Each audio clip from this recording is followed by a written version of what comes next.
से कई फिल्मों को प्रकाशित करेंगे। ये मुहिम जिला फरीदाबाद ब्राह्मण सभा में चलाएगी। हर बिरादरी की बच्चियों को हम एड्रेस करते हैं। ब्राह्मण का कर्तव्य भी है अपनी पाठन संस्कारों का जीवित रखना, लोगों की भलाई के कार्य करना। हम उसी प्रकाश को लेकर आज इन बच्चों के बीच में आए हैं। बेटियों, मैं आपको एक बात बता दूं, मेरी अपनी बेटी की कॉलेज गोइंग है, वो आप सबसे भी ज्यादा उम्र की पोती, मेरी ग्रैंड डॉटर। तो मेरा फर्ज बनता है कि मर्यादा में शब्दों को रखते हुए मैं वो हर बात बताने की कोशिश करूं जो जितनी बच्चियां यहाँ बैठी हैं उतने परिवार कम से कम ये सुनिश्चित कर लें कि आज के बाद हमारी बेटी अपने चरित्र के निर्माण में कोई कसर उठा के नहीं रखे। चंद दिन पहले एक अखबार में पढ़ा, इंग्लैंड के हाई कमिश्नर जो हमारे एम्बेसी में यहाँ होते हैं, वो सेवानिवृत्त हुए और सेवानिवृत्त में नए चीफ कमिश्नर आए, हाई कमिश्नर।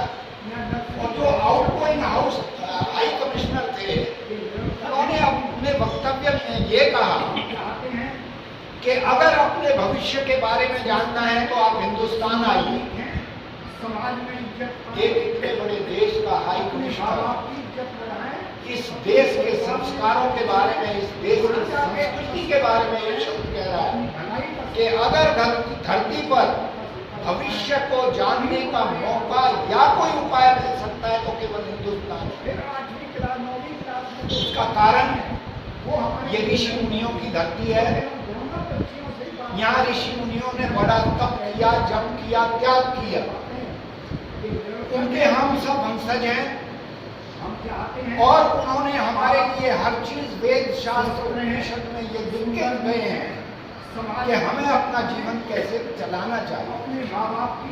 लेकिन आजकल के इस कलयुग में, इस भागदौड़ की जिंदगी में आप बच्चों से तो हम क्या आशा करें, बड़े बड़े लोग भी उन किताबों को खोलकर नहीं देख पाते।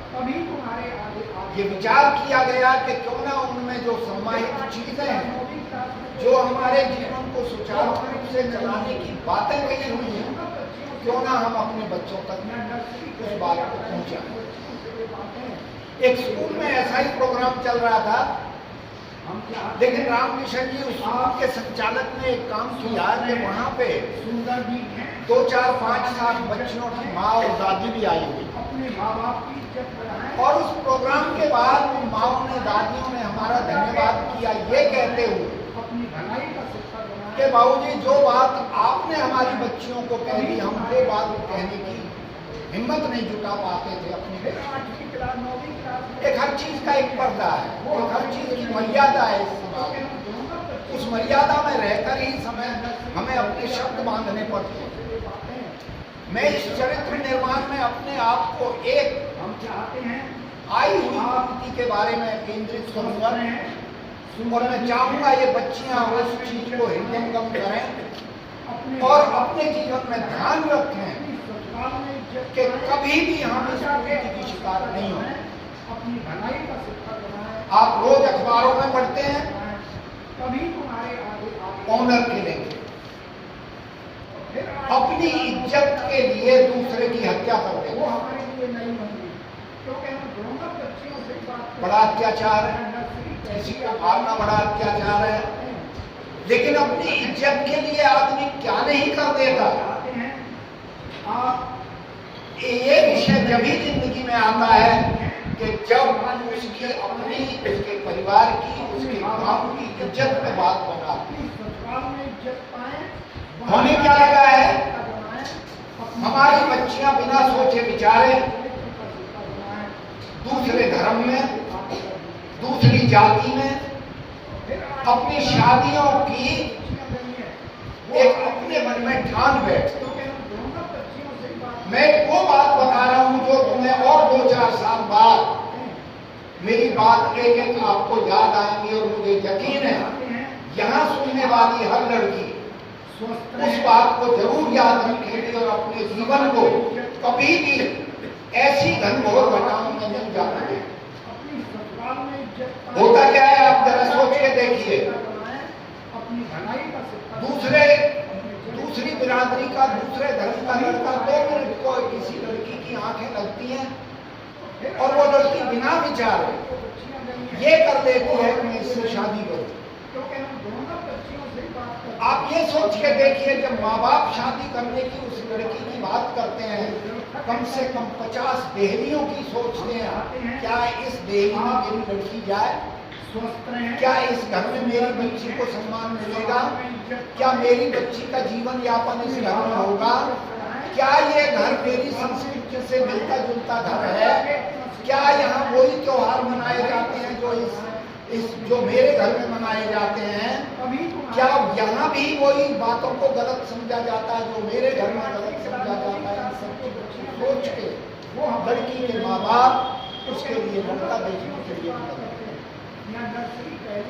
आप ध्यान करिए, माँ बाप कितना सोच के समझ के, चाहे वो कितना ही साधनहीन है, कोई भी माँ बाप अपनी लड़की को देखना नहीं सुंदर भी है समाज में, लेकिन इसके बावजूद भी हमारी बेटियां पथभ्रष्ट होती देखी गई और उस पथभ्रष्टता में वो घर, वो लड़की का नाम वो बर्बाद हो गया है। आप सोच के देखें, मेरी नजरों में इतने उदाहरण आए हैं इस 78-79 साल की उम्र में कि वो सब लड़कियां पछताई हैं जिन्होंने ऐसा काम किया। वो सब लड़कियों के घर बिगड़े हैं, उन सब लड़कियों की शादी बिगड़ी है जिन्होंने ऐसा काम किया। सुंदर भी है। मैं आपको एक उदाहरण देता हूँ, ये तो मैं धर्म से बाहर की बात तो बहुत दूर की बात है, धर्म से बाहर शादी करना तो बहुत दूर की बात है। अपने हिंदू धर्म में ही, अपनी जाति में ही कभी कभी ऐसी विसंगतियां मिलती हैं। मैं पहले वो उदाहरण आपको देता हूँ। एक लड़की ने ये विचार कर लिया कि वो लड़की का घर प्योर सनातनी था। हमारे हिंदुओं में सनातनी धर्म उसको कहते हैं जहाँ राम कृष्ण की, सगुण परमात्मा की मंदिर में, अपने घरों में बना के मंदिर पूजा की जाती है। उनको हम सनातनी कहते हैं, मोटे रूप। उनकी पढ़ाई की धार्मिक किताबें भी अलग हैं, उनके धर्माचार्य भी अलग हैं और इस देश का कम से कम 95% हिंदू उसी धर्म को मानने वाला है। एक लड़की ने क्या किया, सनातनी धर्म होते हुए एक आर्य समाज के धर्म में अपनी शादी कर, जाति वही, धर्म वही। छोटी सी बात, उस घर में इस तरह की पूजा होती है, इस घर में इस तरह की पूजा होती है। सुंदर भी है। तो लड़की संयोग से मेरे दफ्तर में काम करती है, माँ बाप की इज्जत बढ़ाए। तो वो लड़की शादी के बाद भी इतनी खुश नहीं रहती जितनी लड़की को होना चाहिए। अब वो मेरी बेटी पोती के बराबर है, बेटी सब चीजें ठीक है, तेरी शादी हुई, सब तेरे घर में ठीक है। आखिर वो थोड़ी देर बाद में उसने कहा कि सर मेरे घर में मूर्ति पूजा का बिल्कुल निषेध है।